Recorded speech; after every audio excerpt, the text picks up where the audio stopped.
Zero. The word landed in the glass conference room like a gunshot. For 3 full seconds, nobody moved. Not the reporters pressed against the back wall. Not the directors in tailored suits. Not the government observers with their tablets open. Not even the chief legal officer, who had spent the last hour smiling as if Kang Min-jae's $3 billion acquisition had already made him richer. Across the room, Kang Min-jae slowly looked up. Amara Johnson stood beside the presentation screen in a dark green suit, one hand resting on a stack of files. She had the kind of calm that made nervous people angry. Her curls fell over one shoulder. Her expression did not shift when every eye in the room turned toward her. On the screen behind her glowed a single number. Min-jae had watched men confess to betrayal with less fear than the executives showed now. "Ms. Johnson," the legal officer said carefully, "perhaps there has been a misunderstanding." "There has," Amara replied. "Your company believed I was here to approve the deal." A camera shutter clicked, then another. The room came alive in whispers. Kang Min-jae sat at the center of the polished black table, his charcoal suit immaculate, his hands folded in front of him. He had built an empire from shipping companies, private security firms, ports, software, and debts owed by men too powerful to admit they owed anyone anything. Publicly, he was chairman of Kang Global Holdings. Privately, he was the man criminals called when they wanted a problem erased, and the man politicians called when they needed a favor that could never appear on paper. For 15 years, Min-jae had not lost a negotiation. He had not lost a war. He had not lost money. And now a government evaluator he had met only 3 weeks earlier had looked directly into his face and turned his largest acquisition into a public funeral. "You are claiming," Min-jae said, his voice low enough that the room quieted again, "that Nova Mind is worthless." "I am claiming it is dangerous." Amara tapped her remote. The screen changed. Charts appeared, revenue curves, patent values, overseas contracts, forecasts so perfect they seemed to climb toward heaven without resistance. Then the lines turned red.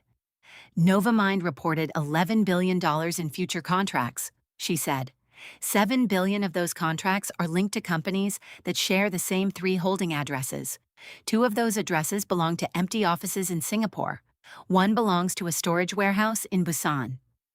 The chief legal officer stood. "That is absurd." "It would be," Amara said, "if your people had checked." A director with silver hair slammed his palm against the table. "You have no right to destroy an international transaction based on suspicion." "I did not use suspicion." Her gaze stayed on him. "I used your ledgers." The room broke apart. Board members shouted over each other. Investors called assistance. Reporters pushed forward until security blocked them. Someone near the windows muttered that the Korean market would open in 20 minutes. Min-jae did not hear most of it. He watched Amara. For 3 weeks, she had walked through his tower with a leather folder under her arm and no visible concern for the men following her. She had declined his car service, declined his private dining invitation, declined a rare bottle of whiskey sent to her hotel with a note that said only, "For surviving my board." She had sent the whiskey back with a handwritten reply. "I don't drink bribes before noon." No one had spoken to Kang Min-jae like that in years.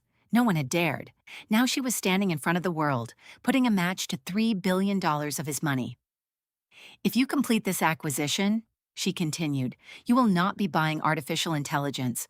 You will be buying fabricated revenue, inflated patents, and a liability structure designed to bury your company under international fraud investigations." Her eyes finally met Min-jae's. "And someone expected you to sign before anyone looked closely." The words should have humiliated him. Instead, they struck something colder. Instinct. Min-jae had survived because he trusted it. The market screens in the corner began flashing red. Novamind's stock fell 12%, then 19, then 31. The chairman of Novamind, a pale man named Lee Do-hwan, rushed toward Amara. "You have no understanding of the technology?" 2 of Min-jae's security men stepped between them before Min-jae gave an order. Amara did not flinch. "You are right," she said. "I am not an engineer. That is why I hired engineers. They told me your core learning model is impressive. They also told me the company does not own half the code it claims to own." Lee's face lost its color. The silence that followed was worse than the shouting. Min-jae leaned back in his chair. For the first time that morning, he smiled. It was not a pleasant smile. "Seal the room," he said. Everyone froze. His head of security, June Park, stepped forward. "Chairman? No one leaves. No one calls anyone. Pull every server record, every internal message, every document tied to Novamind and this acquisition." The government observers stared at him. Min-jae's eyes remained on Amara. "And Ms. Johnson stays." Amara folded her arms. "I do not work for you." "No," he said. "You work for the truth." Her mouth tightened. "Then you should be worried," she said. "Stay with them, because the zero was only the first explosion." By sunset, Novamind stock had lost more than half its value. By midnight, international news channels called the failed acquisition the biggest corporate collapse in Asia that year. By dawn, 3 executives had vanished. Min-jae sat alone in his office on the 72nd floor of Kang Tower, looking down at Seoul. The city spread beneath him in wet silver lights. Rain crawled across the windows. Somewhere below, traffic moved as if the world had not shifted. June stood near the door. "Lee Do-hwan left the country," June said. "Without a passport?" "Private boat from Incheon. We are tracing it." "Trace faster." June hesitated. "There is more." Min-jae looked at him. The false contracts were not inserted by Novamind alone. The approval path came through Kang Global's internal acquisition server. For the first time that night, Min-jae felt something close to anger. Not the quick anger that made weak men reckless, the kind that went silent. Who had access? 6 people. Names. June placed a tablet on the desk. Min-jae scanned it. His chief legal officer, his chief financial officer, 2 senior acquisition managers, the head of risk, and Chairman Han Dae-sung. Min-jae stopped reading. Han's name did not belong on any list. Han had served Min-jae's father before Min-jae was born. When Min-jae's father had been murdered in a warehouse fire, Han had taken the 16-year-old boy by the shoulders and told him that crying was allowed for 1 night only. Then Han taught him how to survive, how to read a man's fear before he spoke, how to make loyalty more valuable than money, how to build a kingdom nobody could touch. Min-jae had trusted Han more than he trusted himself. "Remove Han's name," he said. June did not move. "Chairman, remove it." June lowered his gaze. "Yes." The door opened without a knock. Amara walked in wearing the same green suit, though the jacket was now draped over one arm. She looked tired, not weak. Tired in the way of someone who had spent 12 hours fighting people who wanted her to doubt what she knew. Min-jae glanced at the clock. "It is 2 in the morning." "Yes." "You should be asleep." "So should you." He almost laughed. June looked between them, then left quietly. Amara crossed to the desk and placed a flash drive beside Min-jae's hand. "What is that?" "A list of all financial discrepancies I found before your team locked down the servers." "You kept a copy." "I work in finance. I assume people with power will become inconvenient when numbers become embarrassing." "You assumed I would become inconvenient." "I assumed you would become dangerous." Min-jae looked at her for a long moment. Most people softened when he was quiet. They filled silence with apologies, promises, explanations. Amara only waited. "What do you want?" he asked. "The truth. You gave me a 0 in front of the world. You already have it." "No." Her voice lowered. "I have evidence that someone wanted you to lose $3 billion. Those are not the same thing." Min-jae glanced toward the city. "You think this was an attack on me?" "I think nobody builds a fraud that large unless they expect someone powerful to clean it up." She leaned forward. "And I think someone assumed you would sign because everyone around you is too afraid to tell you no." The words cut deeper because they were true. "You are very brave," he said. "No." Her expression sharpened. "I am very prepared." He picked up the flash drive. "What did you find?" 3 layers of shell companies, a data center in Malaysia that does not exist, a payment trail routed through charities, shipping insurers, and companies that used to belong to Kang Global. "Used to?" "Sold 18 years ago." Min-jae's eyes narrowed. "Before I became chairman." "Before you had control," Amara said, "which means the trail may be older than the deal." He felt the room change around them.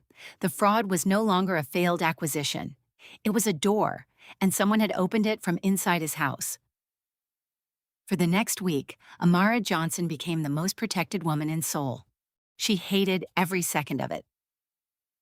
Min Jae assigned 2 guards to her hotel. She dismissed them by leaving through the laundry entrance. He moved her to a secure apartment. She complained about the furniture. He replaced the furniture. She complained that this proved he was impossible. "You cannot buy your way out of every problem," she told him one night. They were in an underground records archive beneath Kang Tower. Dust floated through the harsh white lights. Boxes filled the walls. The air smelled like paper and metal. Min Jae sat at a folding table, reviewing old company transfers. Amara stood across from him, reading a file from 2001. "I do not buy my way out of problems," he said. "I remove them. That is not better. It works. For you." He looked up. She had changed out of her office clothes. She wore jeans, a black sweater, and glasses that made her look younger until she lifted her eyes and reminded him she could dismantle a billion-dollar lie before breakfast. "You believe I am a bad man," he said. "I believe you are used to being obeyed." "That was not my question." Amara closed the file. "No," she said. "I do not know what you are." It was the most honest answer anyone had given him. Min Jae should have disliked it. Instead, something in his chest loosened. A sound came from the far end of the archive. June appeared between the shelves, his face tight. "We found one of Novamind's missing executives." "Alive?" Min Jae asked. "For now." The executive was in an abandoned printing factory near the Han River. By the time Min Jae arrived, the rain had started again. Amara was supposed to stay at the apartment. Instead, she sat in the rear seat of Min Jae's armored car, glaring at him. "You told your guards to keep me inside. I told them to keep you alive. And they listened? They value their jobs. I told them I would report them for unlawful detention." Min Jae looked at her. And one of them apologized and opened the door. Despite himself, he smiled. The printing factory was dark except for a single light upstairs. Min Jae's men entered first. June raised a hand, signaling silence. Then an explosion ripped through the building. The blast shattered windows and threw Min Jae against the car door. Fire rolled through the second floor. His security team moved instantly, surrounding him. "Where is Amara?" he demanded. No one answered. He turned. The rear car door stood open. Amara was gone. For one terrible second, he could not breathe. Then he saw her through the smoke, running toward a man on the pavement. The missing executive had been tied to a chair near the entrance. His hands were bleeding, his face was gray. Amara dropped beside him. "Sir, can you hear me?" Min Jae crossed the distance in seconds. He grabbed her arm. "What are you doing?" "Helping him. The building is burning." "So is he." The executive coughed blood onto the pavement. His eyes found Min Jae. "Not Novamind," he whispered. Min Jae knelt. "Who?" The man's fingers closed around Min Jae's sleeve. "Chairman Han." Then his body went still. The fire roared behind them. Amara stared at Min Jae. Min Jae stared at the dead man. He felt no grief yet, only the sharp cold of a world losing its shape. Han arrived at Kang Tower before dawn. He walked into Min Jae's office without fear, wearing a navy suit and carrying an umbrella. His hair had gone completely white over the years, but his back remained straight. His eyes were calm, almost sad.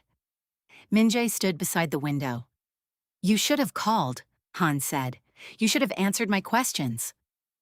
Han's gaze moved to Amara, who sat near the desk with a laptop open. "So this is Ms. Johnson," Han said. "You have caused quite a storm." Amara did not stand. "I prefer clean air." Han smiled politely. Min Jae placed a photograph on the desk. It showed Han entering a Novamind board dinner 6 months earlier. "Explain this." Han looked at it. "I advised them years ago." "You advised them last month. Business relationships can be long. The dead executive named you." For the first time, the older man's smile faded. "That does not make it true." Min Jae stepped closer. "You taught me to distrust words. I taught you to distrust enemies. What if the enemy is family?" The silence stretched. Han's eyes softened in a way that might have looked loving to anyone else. To become powerful, he said quietly, you had to learn that family was often the first lie. Min-jae felt something move inside him. Not certainty, but doubt, and doubt was enough. Leave Seoul, Min-jae said. Han's face changed. You are sending me away? I am removing you from every Kang Global account, board meeting, company property, and security channel. If you are innocent, you will return with proof. And if I'm not? Min-jae's voice did not rise. Then pray I find someone else first. Han looked at him for a long moment. Then he turned to Amara. You should be careful, Ms. Johnson. Men like Min-jae do not become safe because they become lonely. Amara's eyes did not leave his. Men like you do not become wise because they become old. Han's expression hardened. He left without another word. That night, Amara found the first mention of her mother. The file had been hidden inside a set of records from a defunct Kang shipping subsidiary. It was not labeled with her mother's name. It was labeled with a code, Project Glass Harbor. Amara sat at Min-jae's desk while he stood behind her. Her hands shook as she opened the scanned document. 25 years earlier, a forensic accountant named Evelyn Johnson had been hired to examine shipping insurance losses across Korean ports. She had uncovered a laundering system using fake cargo claims, political donations, and offshore trusts. At the bottom of the page was an old black-and-white photograph. A younger Evelyn stood beside Kang Seong-ho, Min-jae's father. She was smiling. Min-jae saw Amara stop breathing. That is my mother, she whispered. You are sure? She wore that necklace every day. Amara touched the screen. She told me it was a gift from someone who saved her life. Min-jae looked at the photograph. His father looked younger than Min-jae had ever known him, less guarded, almost happy. A second file opened. It contained a DNA report. Amara read it once, then again. Her face drained of color. What is it? Min-jae asked. She turned the screen toward him. The report listed Kang Seong-ho as Amara's biological father. For a moment, Min-jae could not understand the words. Then he did. The room seemed to tilt. No, Amara said. Min-jae read every line. His throat tightened. No, she repeated louder. My mother would have told me. Maybe she could not. She would have told me. Min-jae looked at the photograph again. His father's hand rested near Evelyn's waist. The angle made it impossible to know whether he had touched her. Amara stood so fast, her chair rolled backward. I need air. Amara, do not. The pain in her voice stopped him. She left the office. Min-jae did not follow. For the first time since she had entered his life, he did not know what he was allowed to say. The next morning, the DNA report disappeared. Not deleted, replaced. The original laboratory had no record of ever issuing it. June traced the file transfer to a server inside Kang Tower, then to an encrypted private network used by Han Dae-sung. Amara stood in the operations room, staring at the evidence. So it was fake, she said. Yes, Min-jae replied. She let out a breath that sounded almost like a laugh. Someone forged a family to keep us apart. Someone wanted us distracted. Why? Min-jae looked at the old photograph still open on the screen. Because your mother was connected to my father. Amara's eyes narrowed. No, she was connected to whatever they were hiding. Together, they rebuilt Evelyn Johnson's final year. She had not been Kang Seong-ho's lover. She had been his accountant, his investigator, and possibly the only person who had discovered what Han Dae-sung was doing behind his back. Han had helped build the Kang Empire, but he had also used it to move money for a secret alliance of politicians, business leaders, and crime syndicates across Asia and Europe. When Evelyn found the accounts, she brought them to Seong-ho. Seong-ho promised to expose the network. 3 days later, Evelyn died in a car crash in Los Angeles. 2 months after that, Seong-ho died in a warehouse fire, and Han became Min-jae's guardian. Amara read the final recovered memo without speaking. At the bottom was a line in Han's handwriting. The woman had copies. Find the child. She sat down slowly. Min-jae felt rage rise through him so hard he had to grip the table. Your mother was murdered, he said. Amara looked up at him. I spent my whole life knowing something was wrong. Her voice cracked once, then steadied. My grandmother told me my mother was scared before she died. She said my mother made her promise to keep me away from Korea. Min Jae wanted to tell her he was sorry. The words felt useless. Instead, he said, "We will find what she copied." Amara stared at him. "You say that like you can command the past." "No," he said, "but I can make the people who stole it regret surviving." She stood. For the first time, she looked afraid of him. Min Jae saw it and hated himself for causing it. "I am not asking you to become like me," he said quietly. "I am asking you to help me end this." Amara's eyes held his. "You do not get to use my mother as a reason to keep control." "I know." "Then if we do this, we do it my way too." He nodded once. "How?" "We take the evidence to people who can expose it." "Police?" "International financial investigators, journalists, prosecutors outside your influence." Min Jae considered it. Every instinct he had trained into himself rejected the idea. Outside eyes were dangerous. Public systems were slow. Truth became weak when dragged through politics. But Amara had given him a 0 because she refused to lie. He had built his life on people who lied for him. "Fine," he said. Amara blinked. "That was too easy." "No," Min Jae said. "It was expensive." For the next 48 hours, they worked without sleep. They found Evelyn's copies hidden in an obsolete cargo tracking system. The files were fragmented across shipping manifests, old insurance claims, and port clearance records. Amara recognized the financial pattern. Min Jae recognized the names. Men who had attended his father's funeral. Men who had praised Han for protecting the family. Men who had profited while Min Jae became the weapon they could point at rivals. At 4 a.m, Amara fell asleep at the desk. Min Jae stood nearby, watching her breathe. He should have left. Instead, he placed his jacket over her shoulders. Her eyes opened. "You are still here," she murmured. "So are you. You do not sleep much. Neither do you." She looked down at his jacket, then back at him. "My mother used to say that people who never rest are usually running from something." What was she running from? Amara's face softened. Being forgotten. Min Jae sat across from her.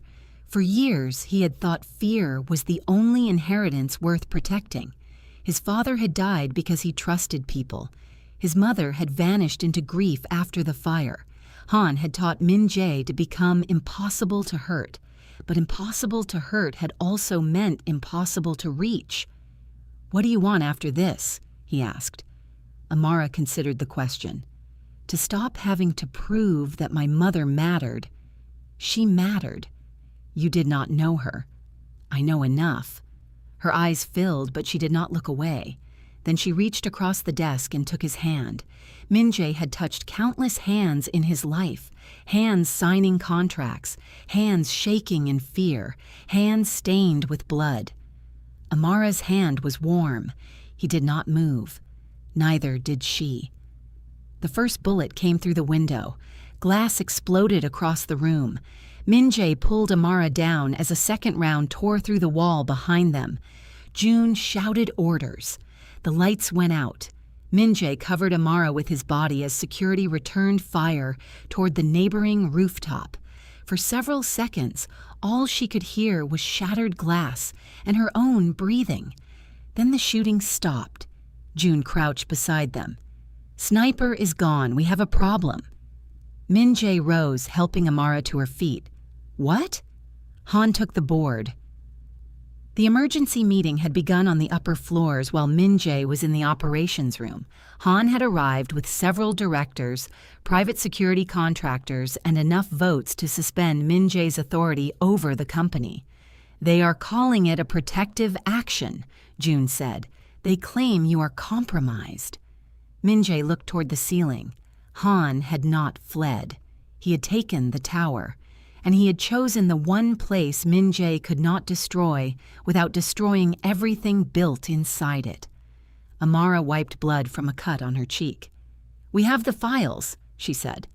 "Not enough," June replied. "Han's people are already erasing accounts.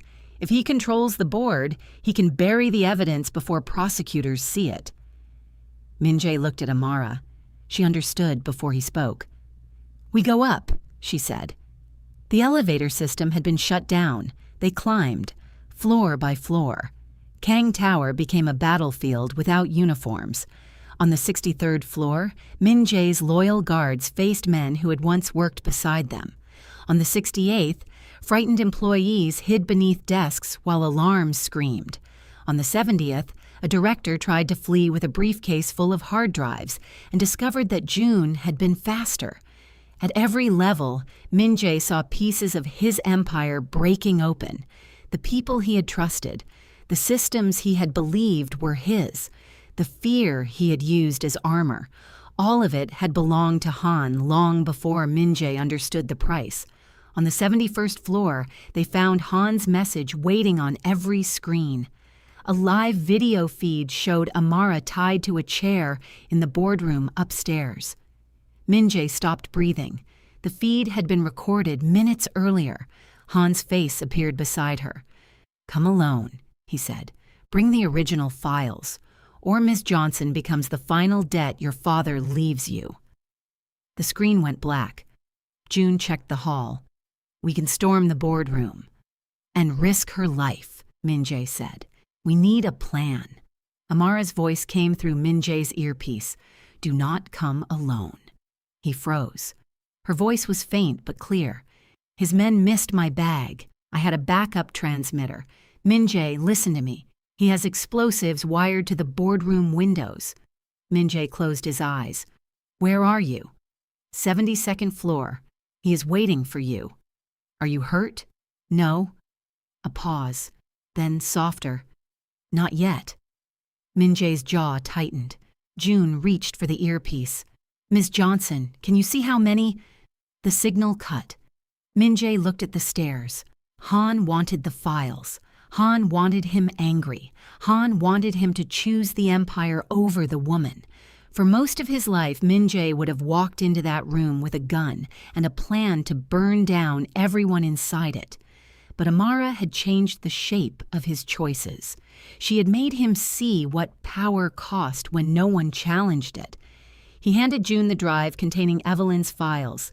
"Send this to every prosecutor, journalist, regulator, and investigator on Amara's list." June stared at him.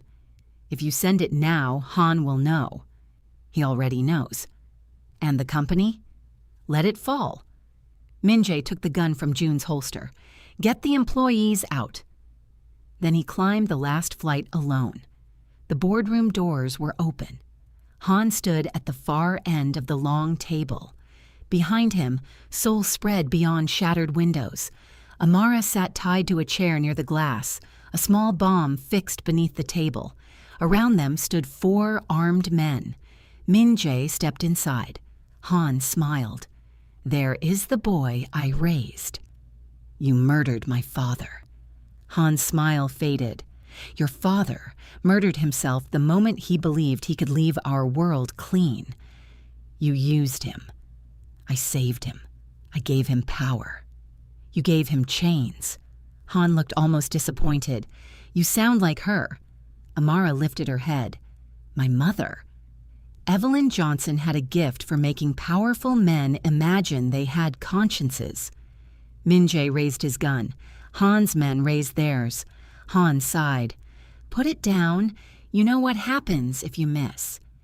Min-jae saw the wire running from Han's hand to the explosive beneath Amara's chair. "Why?" Min-jae asked.